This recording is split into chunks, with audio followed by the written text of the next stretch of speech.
Okay. Let me see if I can get some of this done. This is going to be part 4. I don't know how far I got in the last one on this page, but that should do. One of Richet's eventual plans required a plot of land in a temperate climate. House Tuna's would likely be perfect, but she needed to confirm a few things with Cornelia. Never back down from a fight, even further. She recalled the words of her mentor from her days as a merchant. Don't bother with fights you can't win. The other ladies fled, fearful of the strange girl who gulped down painfully spicy wine like it was nothing. She can handle spicy food. I cannot. I can handle a little spice, but not a lot. I think what's probably bad as enough for me as I can handle is probably Louisiana hot sauce. That's sad. At least that's the one I've tried anyway. I don't know about any others. Richet retreated to the empty balcony to enjoy the music, grimacing with every stinging mouthful of wine. She drank it in decreasing sips until Arnold joined her. What are you making that face for? Richet swirled the glass. Don't worry, it's not you. It's just this wine is so spicy. Spicy? The wine is? It's seasoned with capsicum. I barely managed to get that first mouthful down without gagging. Arnold swiped the glass from her hand. Don't tell me this was a poisoning attempt. Richet clicked her tongue in annoyance at her own lack of vigilance. No one else would be able to grab something from her so easily. Arnold glared at the wine. You don't need to drink this. I'll get rid of it. Hey, get that back. They ruined a perfectly good glass of wine because of me. I'm not going to waste it. She grabbed it back into another sip, shuddering at the taste. Arnold glowered. Tell me who did this. I'll have them executed. Don't be ridiculous. You don't kill people like her. You use them.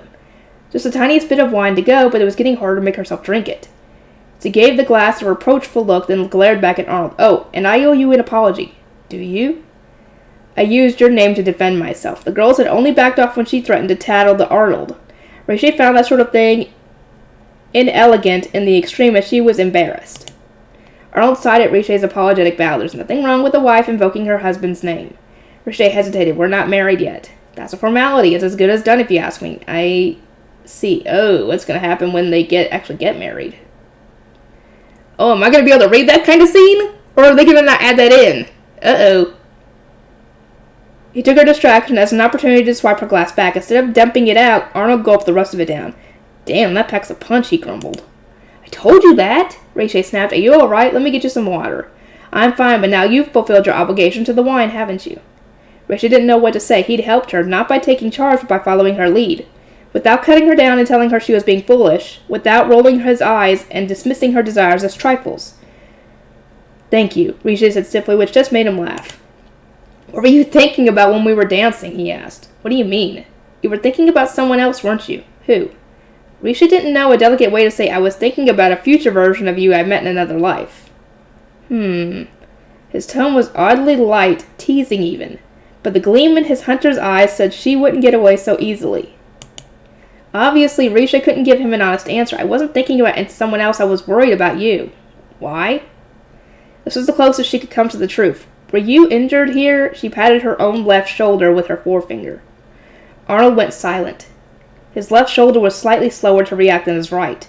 If his right was at 100%, was at 100, then his left was at maybe 98. It was barely noticeable, but Richet had picked up on it. He was right-handed, and she wouldn't have noticed it if they'd been dancing normally. That, and if it hadn't been for memories from her past life. Richet had only managed to inflict a single injury on him, an instant, a moment's hesitation when she saw him her chance and slashed left. Of course he'd shrugged off the injury and effortlessly ran her through. Yeah. Arnold finally broke his silence with grim laughter. His eyes sent shivers down her spine, cold and bewitching. In lieu of an answer, he reached for his collar, unfastening the clasp with a snap and drawing his jacket open with a rough tug. Oh my. Richet drew in a breath. A great scar was engraved into the nape of his neck, just low enough to be concealed by clothing. It looks several years old. It's an old wound. It continues to the top of my shoulder and pulls the skin taut. How awful. Richet couldn't help but reach out to gingerly touch the nape of his neck. Arnold accepted her touch without a word. She half expected to be slapped aside. Her fingers slowly traced the shape of it. She could feel the rough skin through her gloves. He must have gotten this over a decade ago. Someone stabbed him, and not just once or twice. They must have done it over and over to make this scar pattern. Her medical training had her shuddering at the image of over a decade ago. Did he say over a decade ago, or was she assuming that? Image of a 9-year-old Arnold, ashen and trembling with blood loss. The fact that he'd survived and retained the use of his arm was incredible. And then to go on to wield a sword so skillfully, his suffering must have been immense. Only a few people know about this injury. You're the first to notice on your own. How did it happen? That grim smile returned as he looked down at Riche. With the moon hanging behind him, he was as opaque as ever, but Riche understood the sentiment. I shouldn't pry.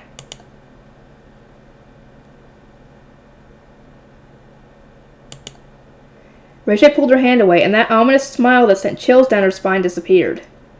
Arnold put his jacket back in order, clasping it at the neck. Someone tried to kill Arnold, about 10 years ago. But who? And why? Riche cast her eyes down as she ruminated. The most obvious beneficiaries of a dead crown prince would be potential heirs, and those loyal to them. I believe Arnold has a younger brother, but I haven't met him yet. Odd. Riche might be a hostage, but shouldn't she meet her future relatives? Perhaps it was Arnold's doing and not the will of the Imperial family themselves. He didn't seem to want to involve her in anything unless it was absolutely necessary, but he hadn't told her about this ball after all. Riche looked up at him. Your Highness, may I select my maids sometime over the next few days? Very well, I'll tell Oliver to make that a priority. I can do the selection myself. We needn't trouble him.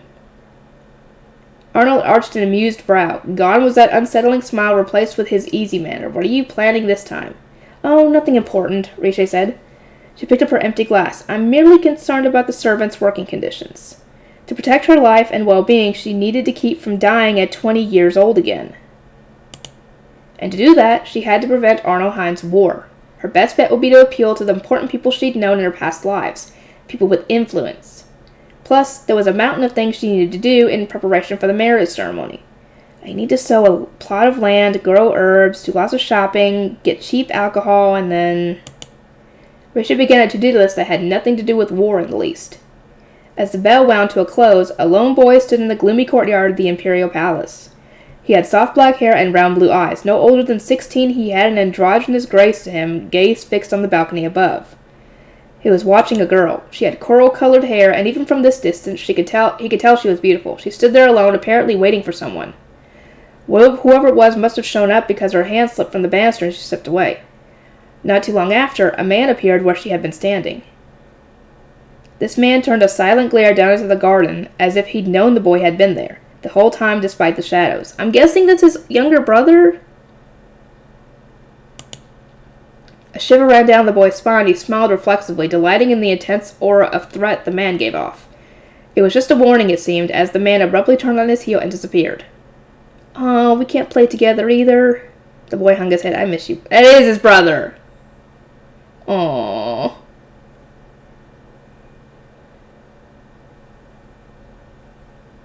It had to be the woman. The beauty. She made the boy's life hell since the day she arrived. His brother had prohibited him from attending balls like this one. That was fine. He'd sooner avoid them altogether. Still, he'd wanted to meet that girl. We'll meet soon enough, won't we? He spoke to himself in a soft voice. I've got plans for you, sister. Uh-oh. I'm assuming those are nefarious ones. Unless I get told otherwise. Chapter 3. You're all so useless. Diana, the red-headed maid's voice rang out inside the stone washhouse. 3 days had passed since the afternoon. Risha shook off her guard and came out to the well. Risha was once again dressed to fit in with the maids. At Diana's shout, she looked up without pausing in her work. Is even laundry beyond your capabilities? I asked you to wash these this morning, and now it's past noon. Meanwhile, we finished cleaning the entire first floor in a third of the time. I'm sorry, Diana. Oh, I feel for this person. I hate it when I have to work, and I'm doing something, and my coworker is doing something, and they get done with what they got, and I've barely been able to do anything because of customers. It sucks. The new maids went silent with shame. Among them was Elsie, the girl Riche stood up for the other day. Riche pulled her hands out of the soapy water, gently rinsed them, and said, "Let me help. What still needs to be done?" You again? Diana rounded on Riche. I don't know who you serve, but I'm amazed you have the time to do other people's work. I wish I had so much free time. Ooh, if you knew who you were talking to, girl. Huffily, she turned from Riche. Let's just ignore these useless fools. Laura, Maya, come on. If we want to be chosen as Lady Richet's maids, we mustn't waste our time. You're just talking to Lady Richet! Good God! Diana took out a slip of paper from her pocket, smoothing it out. It looks like the new bed sheets for her palace will arrive today. We should inspect them to make sure everything is perfect. Wait up, Diana. The two maids followed Diana out. Richet waited for the door to close before turning to Elsie and the others. Let's keep working. If there's anything too large or cumbersome, feel free to pass it over to me. Thank you so much. The new maids went weak with gratitude. One of them, a girl on the verge of tears, even fell into a full bow. Richet muttered encouragement as she scrubbed some bed sheets. I cannot talk. Elsie, who was washing the sheets with her, wore a rueful look. I'm so sorry for the trouble. We're just not learning fast enough. You haven't been working here long, have you? It takes time to learn a new job, no matter who you are. Richet said as she kept scrubbing, and it's not like you've never washed a single thing in your life before, right? Elsie nodded nervously. I'm guessing that she hasn't. Richet had realized over the past few days doing the laundry that not all the newcomers were complete amateurs. They'd obviously done chores at home or something similar. When set a specific task, they could perform it properly, but Diana's complaints weren't unfounded. They did take far too much time with laundry. Well, when they did chores at home, they probably didn't have a time limit to do everything like they do here. But it's obvious why. Do you know anything about Diana? Richet asked Elsie. Like, is she from a well-off family? Elsie said, I heard that her father was a business owner. She worked with him. I heard that as well, added another maid, but he fell into debt and had to sell off. Richet stopped scrubbing for a moment to consider this. Is something the matter? Elsie asked. Richet smiled and shook her head. No, nothing. Let's just focus on getting these washed for the time being. That afternoon, 30 maids were assembled in the detached wing of the palace. 2 of them were old hands, long in service to the royal family, while the other 20 were freshly hired. The crown princess was to choose her maids from among these 30. They wore their nerves plainly on their sleeves. How many is she going to pick? Hey, I thought this palace was in a terrible state of neglect, one maid whispered. Why is it so sparkling clean? Yeah, you're right, said another. Someone must have sorted it out before we arrived. I wonder what kind of person Lady Richet is. Oh, I'm so nervous. The girls looked around anxiously. Hey, Elsie, that girl who was always helping us isn't here. Elsie blinked. You're right. Look, Diana, that impertinent newbie didn't get picked. At her friend's observation, Diana preened with satisfaction. No surprise there. You need some manners to attend to Lady Richet. I bet she got kicked out of the running. Her eyes sparkled with No, that's not it. You're going to get your butt handed to you on this one. In a manner of speaking. At last there was a knock on the door. Her Royal Highness, Princess Richet. The maids quickly fell into bows. Diana's chest ached with anticipation as heels clicked on the floor, approaching the line of girls. From the corner of her eyes, the maids saw a wide-skirted court dress. A gentle scent washed over them. Without even looking at her, they could tell Crown Princess Richet was a lovely woman. They didn't even look at her. Oh, dear. Diana and her friends swelled with pride that she was to become their mistress, but then Laura whispered to Diana, Hey, isn't this scent familiar? Quiet. Clearly, it was some sort of expensive perfume, or so Diana thought, but then she realized what it was. The words just slipped out. It's soap. Huh? Did you just say something? It's soap, the same kind we always use. Diana was sure of it. The princess said, Please rise. Why did her voice sound so familiar? An incredible foreboding gripped her. Ha ha ha! Diana looked up. She gasped. My name is Richet Irmgard Weitzner. It's been a while. Before her stood the beautiful newcomer, the thorn in her side for the past few days. The smile she wore was peaceful and just the slightest bit satisfied. I'm so glad I've managed to finish washing the sheets in time. Standing before the maids with Arnold's attendant Oliver at her side, Richet was panicking on the inside. She had so much to do this morning that she'd put off the laundry to the last minute. She took deep, controlled breaths, praying no one would notice that she raced here at a dead sprint. Oliver was none the wiser as he spoke to the assembled girls. Richet took the opportunity to look them over. She locked eyes with Elsie, who was gaping at her. It was a nice change usually, but her face was as blank as a rock wall. I'm sorry for the deception. I figured blending in would give me the best picture of your working conditions. And how the people treated each other. Yeah, that was a good idea. The new maids were similarly shocked expressions, while others watched her with delight. Meanwhile, the veterans, including Diana, had all gone pale. They trembled, stunned into silence. One seemed locked in a terrifying trance, while another looked on the verge of tears. All of them had spoken to Richet with derision. As the ringleader, Diana was covering her mouth with both hands like she was holding in a scream. Ha ha. You're definitely not getting picked. You're lucky if you keep your jobs. Oliver had finished his introduction. Your Highness, if you would. Richet stepped forward. First, I must apologize to you for what has transpired prior to this meeting. My deception, that is. However, it has granted me insight into how each one of you works. Oliver's face creased in confusion. The newcomer maids began to panic, whispering among themselves. Doesn't this mean that she helped us out with the laundry? We're going to be fired. If I lose my position, my brother will have to quit school. Oh. Noticing the commotion, Oliver glanced at Riche. Your Highness, 2/3 of these maids are newly recruited from the city. Since the majority of the castle maids were elderly, His Highness assumed you would prefer maids closer in age to yourself. Riche was startled. She had found it odd that most of her potential servants were new hires, but she hadn't expected this to be the reason. While the prince has entrusted the selection of your maids to you, Oliver went on, hiring someone with no experience will not do.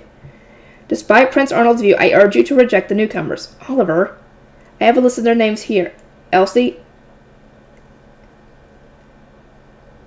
Nicole, Hilde, Marguerite, Rosa. Riche began listing the names of the newly recruited maids. She'd made a point to memorize them in the washhouse. Elke, Amelia, and... Oliver looked at her wildly. You know them all? Even though they never served you in the past? Yes, of course I do. Servants are essential to the maintenance of our lifestyle. Why wouldn't I get to know them? Riche listed the remaining names for good measure. All 20 of you, listen to me. The new maids stiffened. Elsie and Diana and the other maids, whose names hadn't been called, were getting their wind back, wearing increasingly triumphant looks. Riche said, the 20 names I just called will be my maids. Time seemed to stand still a moment, and then Oliver broke in with an astonishment. My lady, they're all inexperienced and... Yes, and my palace will be the perfect place to learn. The new recruits were completely speechless, unsure of exactly what was happening. Riche smiled at Elsie. I hope you'll serve me well, Elsie. Elsie was still frozen in place. Yes, my lady, but... A shaking Diana cried out, But why, my lady? You've seen their work. They're useless, a lot of them. The rest of us get so much more done in a shorter amount of time. Watch your tongue, girl, Oliver said sharply. Diana ignored him. We are hard workers. Any job you assign us, we can do it. Please, I beg you, my lady. Nope, not with how you treat people. That's part of your job, is to treat your workers and your co-workers with respect, because then they respect you and they continue to get the work done. Step back, Oliver warned. Do not take a single step closer to Lady Riche. Diana spoke in a rush, words pouring out of her mouth. I freely admit that I was impolite before, but I didn't know who she was. I'll take any punishment, so please give me the chance to show you how well I can work. Riche said, Diana, I have a request. Thank you, my lady. Diana heaved a sigh of relief. You mean you'll... Riche cut across her. As of today, you are no longer a maid in this palace. Ha ha. You didn't get to keep your job. That's what you get for being rude. What? Her face, usually so fixed with determination, paled. But why? I'm so much better than any of them. I'll do a perfect job no matter what task you set before me. Please don't dismiss me, my lady. Listen to me, Diana. Riche dropped her lofty tone, speaking as one woman would to another. You have noticed it, haven't you? No matter what you claim, these new girls aren't worthless. I don't understand. Can you remember your first month in service? How difficult it was? Diana looked completely bewildered. Her gaze darted around as if looking for help. Pulling herself together, she forced herself to follow Riche's direction. She thought back and finally alighted on a response. I didn't know how to do the job. Before my family was still prominent, I'd wash shirts and bedsheets, never gowns or military uniforms. Perfectly reasonable, Riche said. Only natural for someone just starting out. The older girls were so busy they told me to just watch them since they didn't have time to teach me. When I had questions, well, there was nobody to ask. I bet. And did you have any other problems?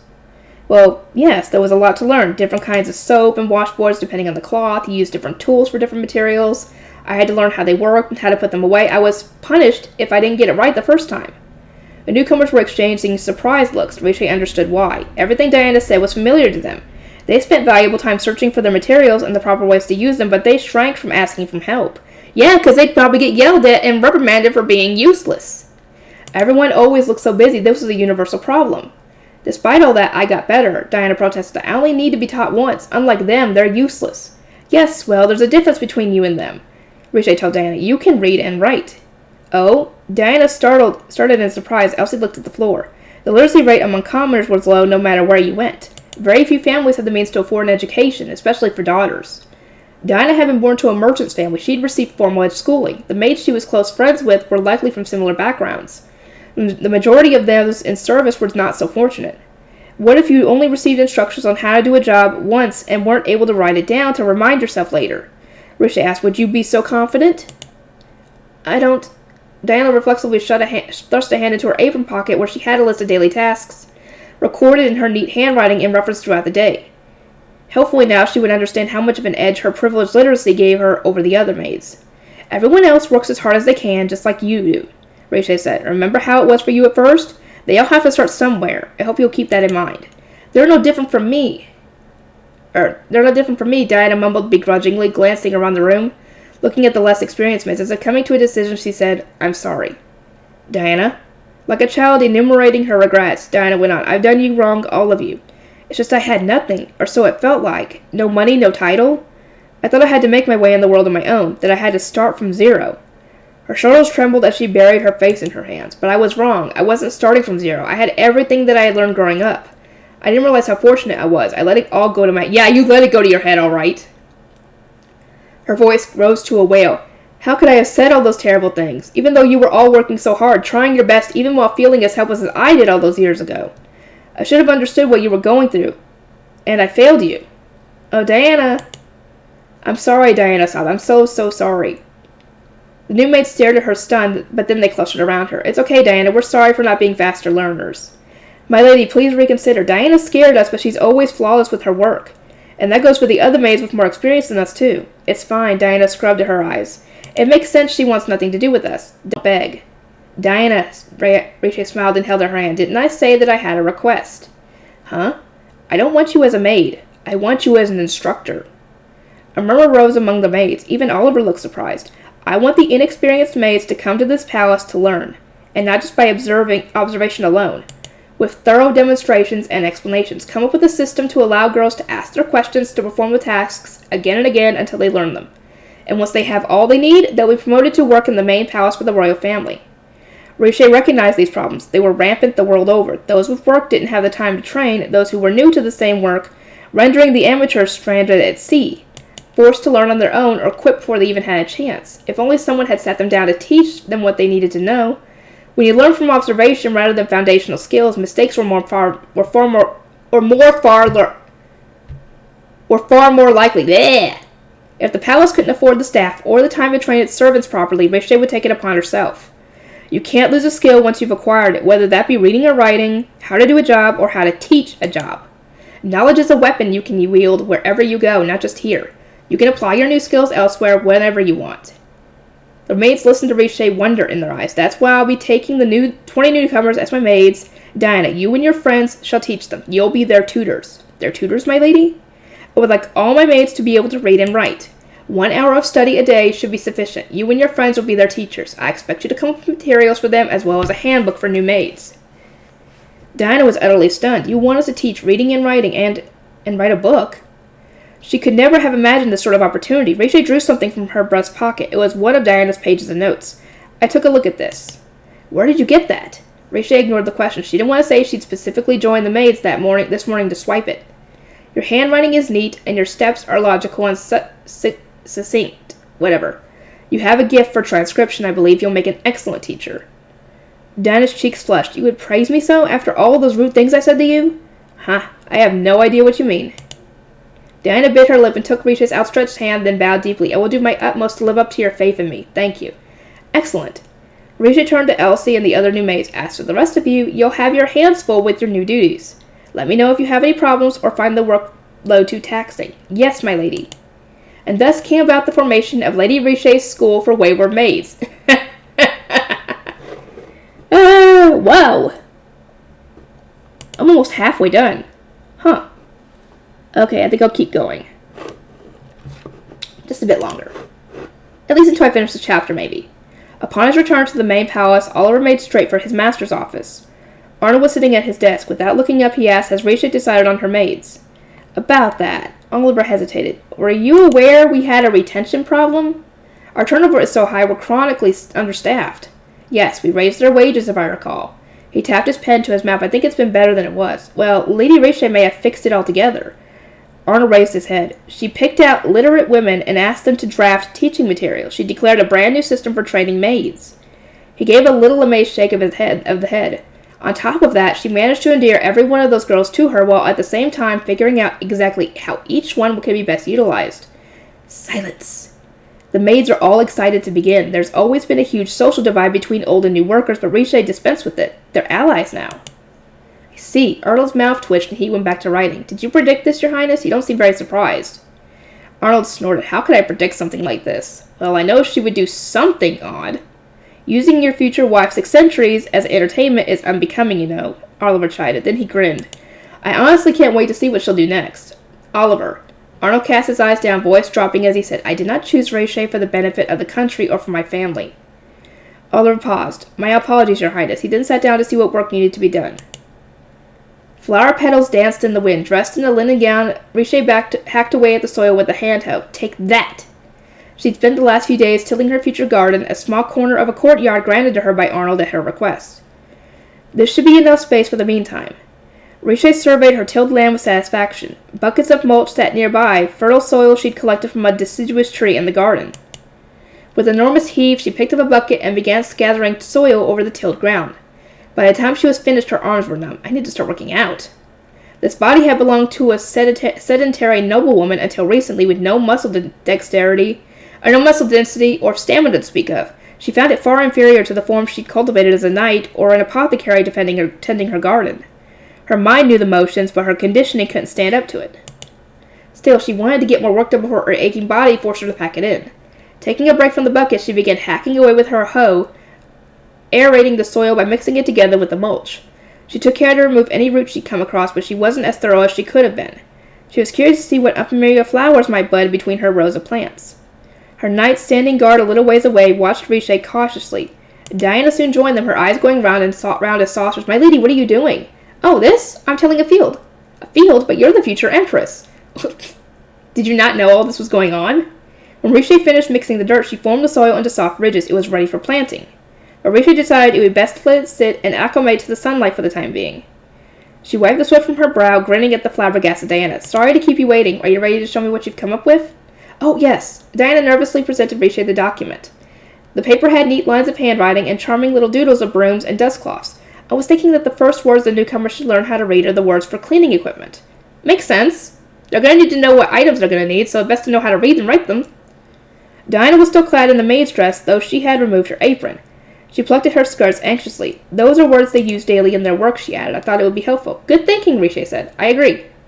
Diana's expression momentarily brightened before fading back into gloom. Maybe she didn't feel as confident as she'd first appeared. To be honest, I wonder if they wouldn't be happier learning how to read and write their own names first. True, it's certainly good to consider the likes and dislikes of your students.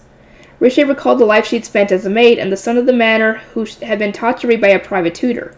He'd practiced with such concentration, then run over to show her. Tapping her chin, she said, But with the names, they wouldn't be able to review together, nor could they help each other out if someone forgets. And you'd have to teach them one by one instead of all together. Does that make any sense? Yes, I see. Diana breathed a sigh of relief. I think teaching them how to read and write the words they can immediately use for work is a wonderful idea. I'd be thrilled if I were your student. You're too kind, Diana glowed, hugging the paper to herself. I actually quite enjoy this work, my lady. It's even more fun than coming up with insults. Rayshay laughed. I'm glad to hear that. But if you don't mind me asking, my lady, why bother with this? Why are you offering us so much help? Well... Rayshay hesitated long enough that they were interrupted by Elsie, who sidled up meekly. My lady, it's about time to get ready. Rayshay nodded. Excuse me, Diana, I have an appointment. Keep up the good work. Of course. Oh, Diana, Elsie smiled shyly. Can we do another review after dinner tonight? Diana lit up. Of course. Make sure you're prepared because none of you are going to bed until you get every answer right. Oh, a big taskmaster through and through, no matter what. Elsie giggled, waving as she and Rayshay returned to the detached wing. The bath is ready, my lady. Perfect. I need to wash up all this sweat and dirt. I need to wash my hair, too. Elsie, will you lay out my finest gown and help me with my hair? Rayshay almost skipped in excitement at who she was going to see afterward. Elsie trotted behind her, puzzled. I heard that gentleman is a merchant. Do you really need to wear your best gown? I guess you have a point, but trust me on this, it'll all work out. Oh? The Aria Trading Company's guildmaster, a man named Tully, was due to arrive in a few hours. This was the merchant company that had given Rayshay a helping hand in her very first life. Everything she learned about commerce, she learned from Tully, whatever. The value of goods, strategies for judging a trader partner, he taught her how to spend money, to make more of it, warning her against get-rich-quick schemes. Rayshay owed her apprenticeship to Tully without a doubt. With the Aria Trading Company on her side, Rayshay could greatly expand her pool of allies. They could assist her if she needed a quick escape from Galkine, fleeing divorce, or banishment. They could shore up a supply route for a war. Of course, Rayshay had to make it worth their while. If I can make this deal, we'll have a connection. Now, how do I snag Tully on my hook? I'm used to saying Tully in the sense of a bookworm. Riche climbed out of the bath, pondering the question as she dried off and put on her fanciest gown. It's early enough in the timeline that they haven't been long established. Any ordinary company would be champing at the bit to nab an important imperial wedding. But with Tully, I'm not so sure. Riche ruminated on this as Elsie did her hair. When at last she was ready, she blinked her way out of her fog, whatever, and looked in the mirror. Her hair was done in soft curls, but her gown a stunning blood red. This time she did wear jewelry, lots of it, and carried a feathered fan. Hard to decide what vibe to go for. A tasteless, gaudy spendthrift, and therefore an easy mark, or a noblewoman so high in the instep she'd spare no expense. Elsie looked at her dubiously. My lady, I tried my best to put your hair up to match the dress with a few loose pieces to complete the look, but... She trailed off. Elsie was exceptional at picking outfits and coordinating style. She had been dressing her own little sisters for years.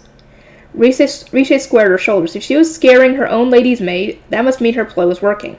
I appreciated Elsie, but today I'm dressed for battle. Leaving her baffled maid behind, Riche went to meet the Aria Trading Company. Escorted by 2 guards, she made her way to the main palace. Her own villa was not yet equipped with a suitable receiving room for guests. The footman bowed her into the parlor, allowing the guards to step inside first to ensure the room was secure. A handsome, brown-skinned man stood waiting for her. Your Highness, I am Kind Tully, chairman of the Aria Trading Company. He smiled amiably and bowed. May I congratulate you on your upcoming wedding. Tully had combed back his famously unkempt hair and shaved far closer than she'd ever seen him bother.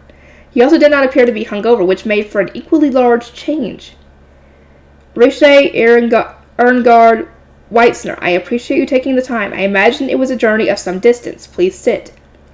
He thanked her and sat. Riche lowered herself into her own chair with great dignity. She felt him gauging her, watching her with the dark hooded eyes of the tavern girls across the continent swooned over. It feels like he could see through me with a single glance, and I wouldn't expect anything less. Not that he was ogling, his gaze was perfectly correct, but he had been watching her since she came in. I say, this is a lovely time of year, isn't it? Tully began. I believe your wedding is planned for halfway through the 8th month, is that right? A summer bride, how marvelous. Tully grinned. The citizens of Galkine must be overjoyed to have such a lovely woman as their future empress. You flatter me. Riche smiled at the empty compliments, mind fixed on the past.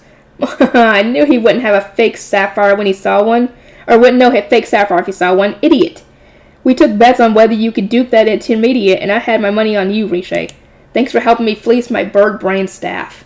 Riche, how's your final examination? We took a loss of 5 million in gold due to negligence. Not yours, someone else's, but you are the one who's going to make it back. Oh, and by the way, you've got 1 week, so get cracking. Please, Riche, I'm begging you, tell Aria that woman I had over last night was just a friend. Oh! Oh! Is he married and Aria is the name for the Aria Trading Company? Oh, dear. Oh, no. You've got some skeletons in your closet, dude. She had a faraway look in her eyes. That was fine. Let Tully think she was dreaming of her bright future. The white of a wedding dress will complement your features if I might be so bold. Perhaps a gown of layered silk? With that, Tully smoothly shifted from small talk to business. Riche was relieved to have passed his assessment. That sounds superb, Mr. Tully, and I'm sure you've been told.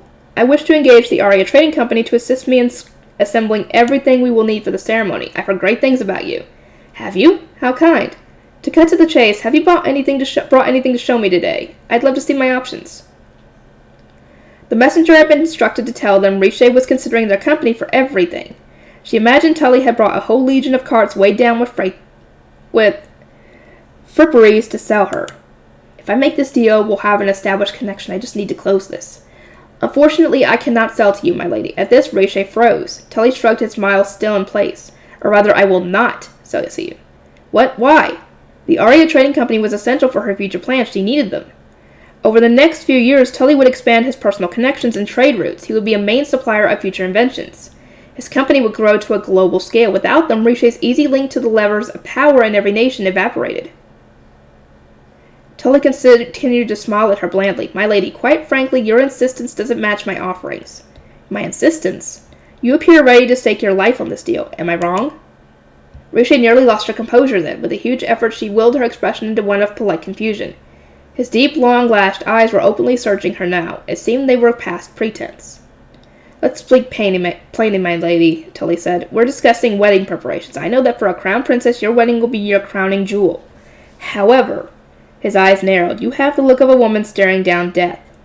Whatever you're after, it isn't a flawless marriage ceremony or a well-heeled soiree, and I don't like complications. With a gasp, Riche remembered something Tully had said to her a long time ago. Become an easy choice for the customer. Offer them goods and value they won't find anywhere else, and once you've established, you pick the customers. Tully had already had reliable trade. He wouldn't risk a deal with an unknown entity who might incur losses down the line no matter how high-ranking they were. Riche had been thoroughly screened out of Tully's customer base. Ooh, that sucks. This is a once-in-a-lifetime opportunity. Riche took care not to betray any dismay. I'm sorry if I appeared overeager. I don't have any event planning experience. Tully let out a good-natured laugh. You have nothing to worry. You'll find the perfect business partner. Unfortunately, my company will not be it. Tully stood up and executed a bow so elegant she knew it was meant to mock her. It was an honor to be invited to speak with you now. If you'd please excuse me. Mr. Tully. Galkan is a lovely country, Tully cut her off roundly. I believe we may spend a few days here to relax and take in the sights. One of your attendants even steered us to a suitable inn. Please wait, let us discuss things a bit. Farewell, my lovely future majesty. Tully left before Riche could mount a protest. I had no chance back there, Riche thought, idly sipping a cup of tea. She'd shed the ridiculous jewels and changed it to a plain, serviceable gown that was easier to move in. She was sitting in her parlor in the detached wing with a plate of fresh-baked cookies in front of her, but she couldn't even summon up the energy to try one. I admit, I was nervous, but I thought I maintained my composure well enough, yet he still saw through me. I lost that round, no doubt about it. The truth was, she'd never beaten Tully, not even in her subsequent lies when she knew what to expect. Around her, her maids chatted among themselves. He finally proposed. Well, I'm so happy for you. The girls had finished their studies for the day, and they too were clustered around drinking tea. On most days, Riche would join in. Today, she barely heard them. Oh, I hope I meet a man that wonderful someday. Maybe he was simply being cautious? He doesn't jump into deals that look too good to be true. Still, did he really read the desperation in my face? He's a gambler at heart. This isn't like him. After much thinking, she only had one conclusion. He didn't choose me, and that's a fact. Riche sat in quiet dejection. Without the trading company's connections, she couldn't appeal to powerful people, and she couldn't prevent the war. Without that, her happy life wouldn't last. Did you ever find out what caused the war, and maybe prevent that? And as loath as she was to admit it, Riche hated being met with Tully's disapproval. She'd wanted to take her old boss for everything he had. Also, something he said was still bothering her. This couldn't have been an accident, could it? Speaking of weddings, what about you, my lady? One of the maids cried. How did His Highness propose to you? Oh, I've been wondering too, chirped another. All the girls in the city are dying to know. He said specifically that he'd be staying in Galkine over the next couple of days. He even told me how to find the name of the inn. He was testing you. He wants you to try and win him over. He's got to. Why else would he do that? My lady? The maids gave her a concerned look as Riche began to smile. I'm so sorry. I'm feeling a bit indisposed. I think I'll retire for the night. The maids all chimed in with concern. Riche waved them off. No need. I'll join you for tea another day. I don't require dinner this evening either. As you wish, my lady. We'll be sure to let you rest. And we'll have plenty of tea ready tomorrow morning. Riche thanked the girls for their understanding, then went to her chambers and locked the door. In her hands were a few packets of herbs. You're in fine form tonight, sir. Kind Tully strode down the streets of Galkine's capital, flanked by his employees, commended him on his festive enjoyment of the local spirits. He was in a good mood, his shirt half unbuttoned, nearly humming... with pleasure, as he said, Galkine has wonderful liquor. We should buy up the whole store to sell up north. Why would we do that, sir? You'll just drink our profits down before we even get them in the wagons. Yes, yeah, hilarious. Not wrong, though. He laughed with his men as they made their way back to the inn. He'd have preferred to bring a woman or two back with him, but he had his reasons. Say, I'm still thirsty. Another round? I'm sure the tavern floor can pull a decent pint. Instead, raucous voices floated from the taproom. The mood seemed to be good tonight.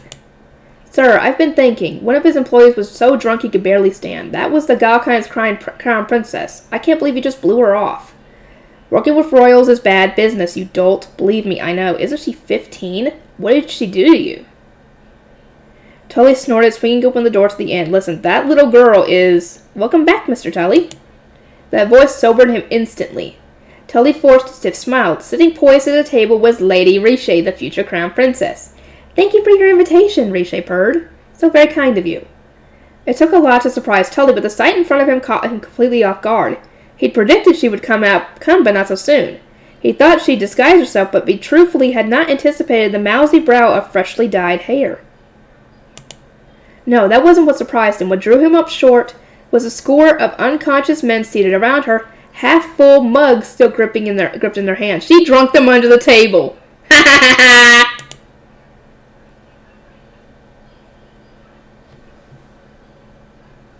Oh, that's what he looks like. Huh. Would you care to join me for a drink, Mr. Tully? She's going to drink him under the table. Tully had to clear his throat several times before he managed to ask, what happened to these guys? Oh, we bet on who could hold their liquor and who they lost.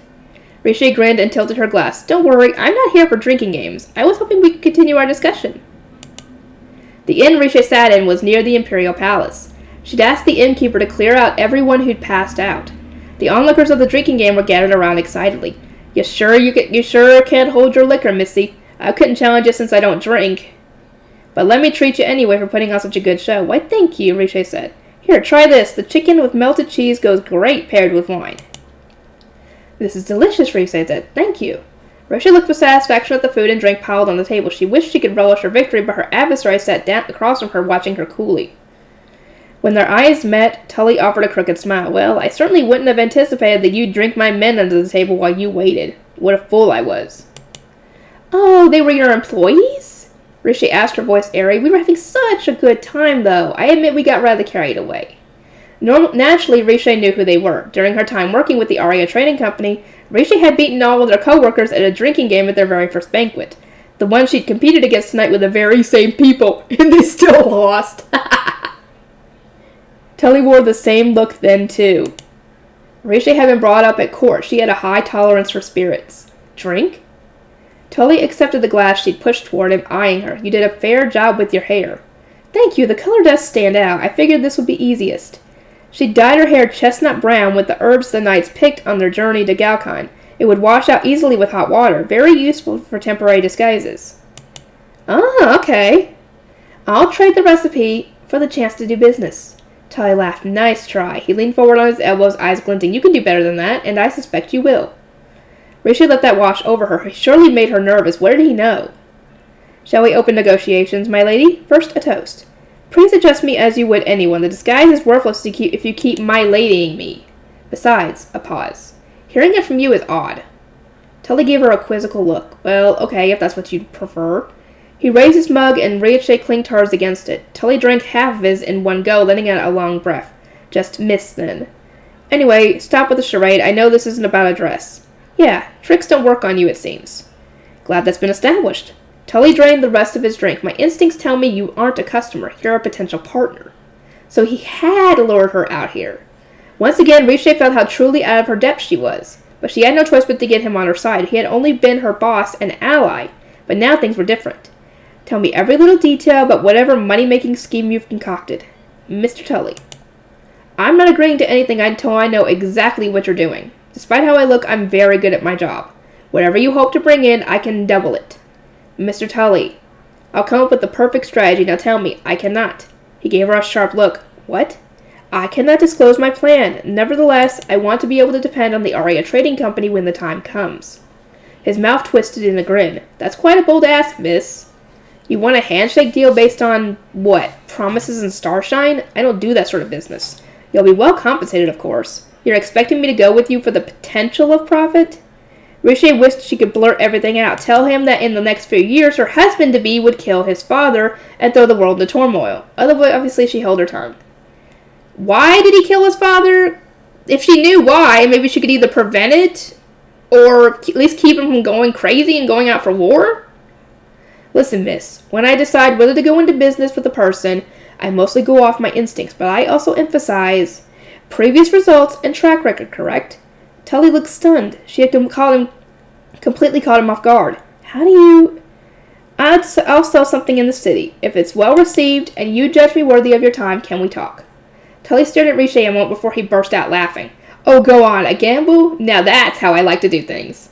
Believe me, I know. Next you'll tell me to hit a profit goal in a specified time frame. You've got 1 week. I look forward to seeing what you come up with, miss. Risha smiled, emptied her glass, and stood up. We have an agreement then. Thank you for your time. And when your people wake tomorrow, give them this. Tully held up one of the little packets of herbs. Oh, what's this? They'll find out, Riche said, and made her exit. Riche returned to her balcony with the rope of bedsheets left dangling in the courtyard, pulling herself up hand over hand. The inn was only 10 minutes from the palace, but sneaking out had been an ordeal. She moved quietly across stonework to conceal her footsteps from the guards posted at her door. It seems I wasn't missed. In the morning I'll have to hide beneath the bed curtains until Elsie brings me hot water. I've got to get my hair color back to normal before anyone starts asking questions. Oh, uh-oh. Rishi pushed open the glass door to her chamber. She gasped. Arnold's there! Aha, knew it. Arnold sat in the room's only chair, legs crossed. You're out late. What are you doing here? Rishi hadn't seen him since the party a few nights ago. He didn't yet have his own chambers in their detached palace, and she'd heard he was still laboring under a mountain of work. As far as Rishi knew, he'd only been here once. Why did his second visit have to be the night she snuck out? Coincidence? You met with the merchant from the Aria Trading Company today, no? Arnold asked. He stared at her with his chin propped up on his fist as usual. The lamp by the bedside flickered, flames guttering. The chamber was too dim to read his expression. I was waiting to know what you intended to buy, but I didn't hear from you all day. I asked your guards for a report, and they told me the merchant declined your contract. Arnold stood and took a single step toward her. A curious thing for him to refuse a future empress. Sensing danger, Riche reflexively took a step back, despite knowing there was nothing behind her but the wall. A few steps more, and she'd be cornered. When you singled out the Aria Trading Company, I figured you already had a relationship with them. My fiancée doesn't seem the sort of woman to choose business partners recklessly, after all. Arnold's high-button collar was undone, loose enough to reveal his collarbone. One might expect that to make him look vulnerable, but on the contrary, the moonlight glittered on his scarred neck and marble-like features. He looked amused on the surface, but something savage stalked in his eyes, which I thought again of a wolf. I was curious. I took a break to see you, but even from outside I could tell your chambers were vacant. When Arnold killed her, they'd stood at about this distance. Was that the past? The future? Regardless, her heart sped up. Tension winched the space between her shoulders tight. The aura of threat was different this time, though. Rishi couldn't have given it a name. Shoot. Lust? I don't know. I did tell you to live however you like. Getting angry would be illogical. I dismissed your guards and decided to patiently await your return. Your Highness. Uh-oh, here we go. How interesting. Arnold pressed his hands to the wall, trapping Riche between his arms. He grinned wolfishly. I suppose even a woman like you fears a man late at night. Alone in her chamber. Oh boy. Riche sucked in a breath, stunned by the comment. Then she realized she was angry at herself, not at him. She shouldn't have let him read the fear in her eyes. Besides, she made a tactical error. I'm sorry, she said from the heart. The twisted grin slid off Arnold's face. He looked down at her in silence. I wasn't thinking. I didn't consider how having your fiancé creeping around town at night could damage your reputation. Riche's mistakes had always been her own to bear. But this was different. Even if she really had been a hostage, with this whole charade just for form's sake, she'd forgotten she was about to become someone's wife. She was willing to shoulder a scandal should she be found out, but that wasn't her choice to make. Arnold said, That's not why I'm upset. Riche had been avoiding his gaze, but this startled her into looking back at him. I doubt anyone in the city would recognize you. They've only seen you once, and from inside a carriage at that. And you dyed your hair, too. It would be one thing if I actually believed you meant to cuckold me. But I imagine you went out to negotiate with the Aria Trading Company. You're too kind, Your Highness. Arnold frowned. Anyway, that isn't what occupies my mind so. What, then, Your Highness? Are you hurt? Huh? The question took her by surprise. Why would he ask that? No, I'm fine. You didn't get mixed up in a crime, did you? Riche started. No! Arnold released his breath. Next time you want to creep out under cover of night, take me with you, understand? Wait, are you serious? Arnold removed his hands from the wall, releasing Riche. Don't you remember what I said? Once we're married, you can do whatever you want, and I'll help you do it. Riche shook her head. I couldn't possibly hold you to my whims. Don't worry, I'll be more prudent from now on. I said you could do as you please, but I don't want you endangering yourself. Oh? Riche's voice came out a little hoarse. You pamper me too much. She wasn't sure what to make of this because she had no idea why he was doing it. I know you well enough already to be confident that if I confine you to the palace grounds, you'll take it as a challenge. Arnold sat back down, his usual calm smile returning. I realized that if I don't want you to blow away in the wind, I'll need to attach some strings. Risha felt the strength suddenly go out of her. She sat down on the edge of the bed. Am I that predictable? On the contrary, I can't predict you at all. You both love this, don't you? You and Mr. Tully. Risha clenched a fist, annoyed beyond belief that she'd been seen through by not one but two men in the same day. As usual, I can't guess at his motives, but for Arnold Hine to let me run roughshod over his name and reputation, there must be something. She needed to take better advantage of his lax oversight, yet she couldn't prevent stirrings of guilt. She wanted to prevent a war, but she didn't want to do it at the cost of being a bad wife. But if Arnold responded to her willfulness by offering her more privileges and not less, well, that was his own affair. Mr. Tully, was that his name? Arnold went on. Tell me, what happened between you and the Aria Trading Company? Risha felt the exhaustion burning through her limbs. Your Highness, may I ask you something completely unrelated to this discussion? Yes? Are you hungry? Arnold blinked at her, nonplussed. Risha stood in the small kitchen of the palace, chopping herbs the knights had brought her from their morning patrol of the city's perimeter. She made short work of it, gathering the herbs on the cutting board. Oh, fuck. How much further do I have? Oh my god!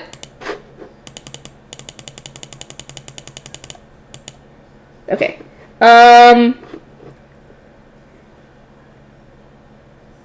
And scraping them in the pot, along with onions and bacon and other delights. She left it to simmer, the aroma filling the kitchen. I'm gonna have to stop here, guys. I'll see y'all next time.